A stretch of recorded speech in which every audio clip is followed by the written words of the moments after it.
In this video, we'll continue with condensation polymers. So these are the polymers which are formed by giving out byproducts.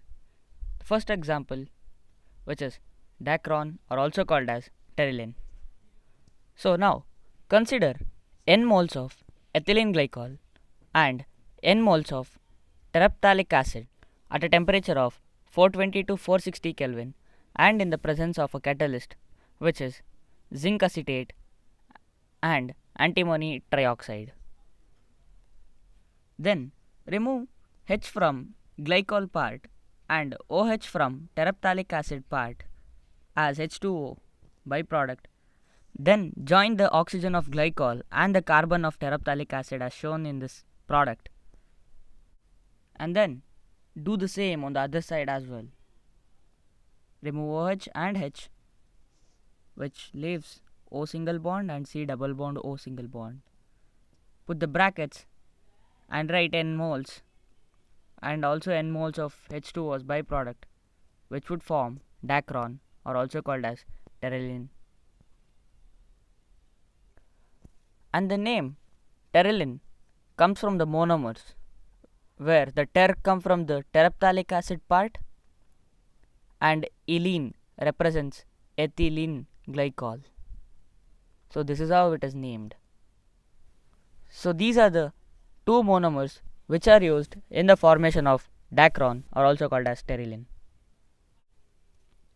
So now let us consider the uses of dacron.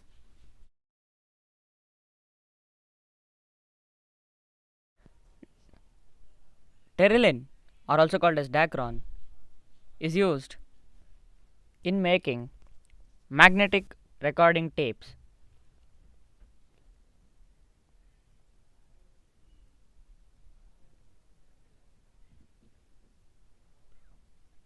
And also used in glass reinforcing materials in safety helmets. That is the glass part which is in every helmet. So this is about dacron, or also called as pterylene, and its uses. Moving on to the next example, which is nylon 6. Here the 6 represents that there are 6 carbon atoms in the monomer and as well as the polymer.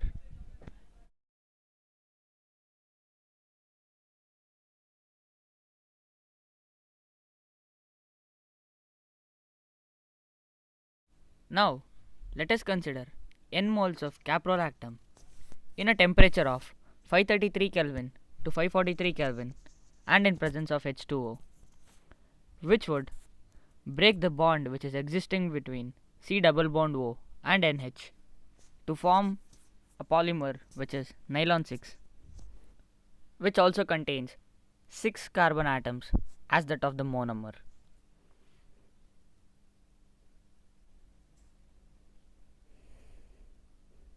Now let us consider the uses of nylon 6. Nylon 6 is used in the manufacturing of tire cords and fabrics.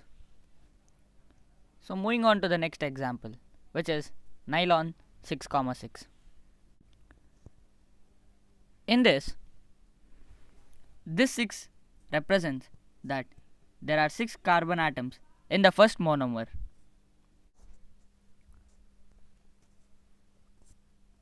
and the second 6 represents that there are 6 carbon atoms in the second monomer as well.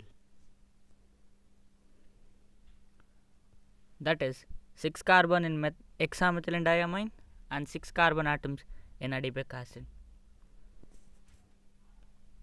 Now let us consider the monomers.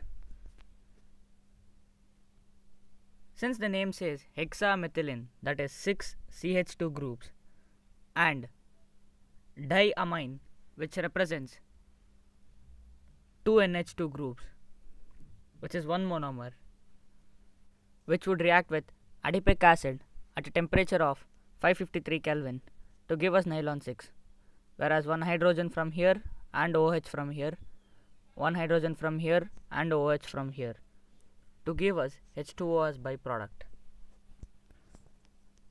And now attach this nitrogen to the carbon of C double bond O as it is represented in the polymer on the right side. That would make C double bond O NH bond, giving us nylon 6,6. Moving on to the uses of nylon 6,6.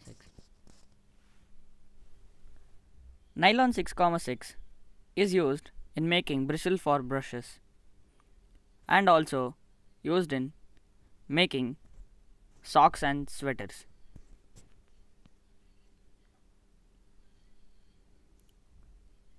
So this is about nylon 6,6 and its uses. Moving on to the next example, which is nylon 2,6. In nylon 2,6, this 2 represents that one of the monomer has only 2 carbon atoms in it, which is first monomer in this case, and the second monomer has 6 carbons as the previous example.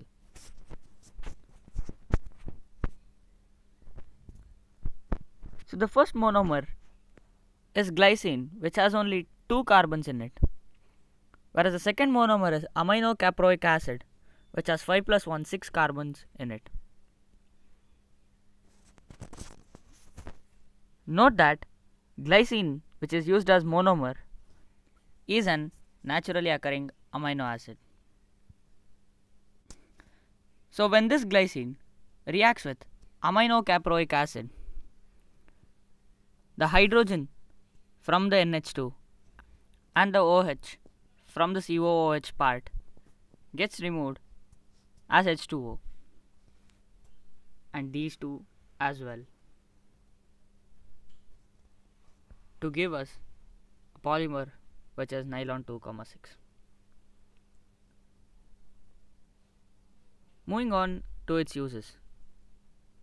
Nylon 2,6 is used as biodegradable polymer. So this is about nylon 2,6. Moving on to the next example, which is poly beta hydroxybutyrate co-beta hydroxyvalerate. In this reaction, the monomers are very simple. The first monomer, which would have 4 carbons, whereas the second monomer would have 5 carbon chain in it, where the rest remains the same, the COOH group and the OH group.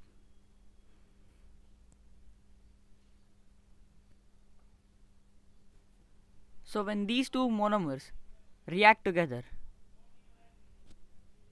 the OH from COOH and the H from OH part gets removed as H2O, and also on the other side as well, to give us the polymer PHBV.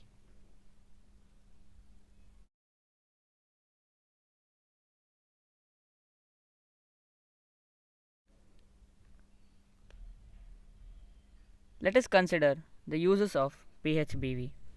PHBV is used in packing and controlled release of drugs. This is about PHBV.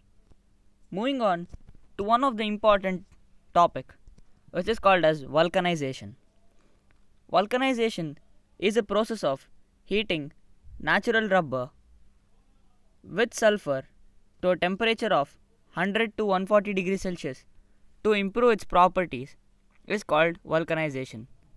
By doing vulcanization, the natural rubber, which is also called as polyisoprene, gets stiffened, which could be used later.